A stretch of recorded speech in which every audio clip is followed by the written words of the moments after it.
আগুনে জ্বলছে ইসরায়েল, পুড়ে খাক করে দেবে ফিলিস্তিনের স্বাধীনতাকামী সংগঠন হামাস।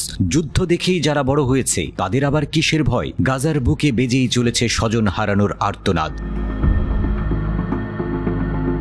গাজা উপত্যকায় ইসরায়েলের গণহত্যার প্রথম বার্ষিকীতে তেল আবিবে প্রতিরোধ গোষ্ঠী হামাসের রকেট বৃষ্টি। এই রকেট হামলা ইসরায়েলি বাহিনীর নৃশংসতা ও তাদের বিরুদ্ধে ফিলিস্তিনি জনগণের সংগ্রামের প্রতীক। হামাসের সশস্ত্র শাখা কাসাম ব্রিগেড জানিয়েছে, বেসামরিক নাগরিকদের বিরুদ্ধে গণহত্যা এবং আমাদের জনগণকে বাস্তুচ্যুত করার প্রতিক্রিয়া হিসেবে এই রকেট হামলা হয়েছে।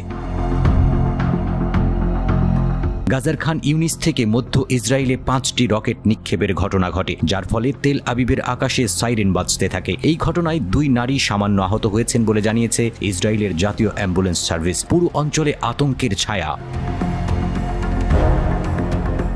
আরেক শহর কফর চাবার ও রিশান লেজিওনেও রকেট হামলার সতর্কতা জানিয়ে সাইরেন বেজে ওঠে। ইসরায়েলের সামরিক বাহিনী জানিয়েছে, রকেট হামলার ক্ষয়ক্ষতি শনাক্ত করা হয়েছে। বেন গুরিয়ান বিমানবন্দরের কাছে তেল আবিবের হোলন এলাকায় ধ্বংস করা ক্ষেপণাস্ত্রের শার্পনেলে কিছু ক্ষয়ক্ষতি হয়েছে। কফর চাবাদে একটি রকেট সরাসরি আঘাত হেনেছে।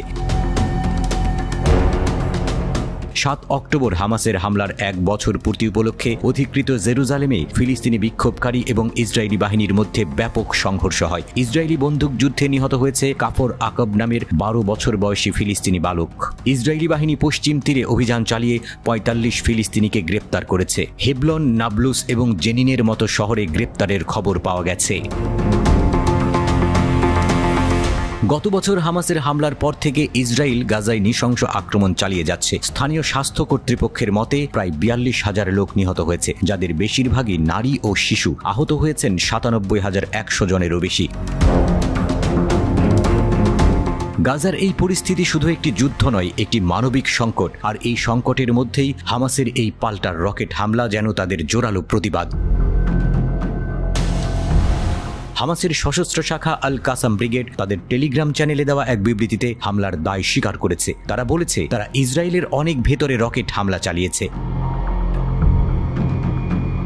জাতিসংঘ নিরাপত্তা পরিষদ গাজা উপত্যকায় যুদ্ধবিরতির আহ্বান জানিয়েছে, কিন্তু ইসরায়েলি প্রধানমন্ত্রী বেনিয়ামিন নেতানিয়াহু যুদ্ধ থামাতে অস্বীকার করেছেন।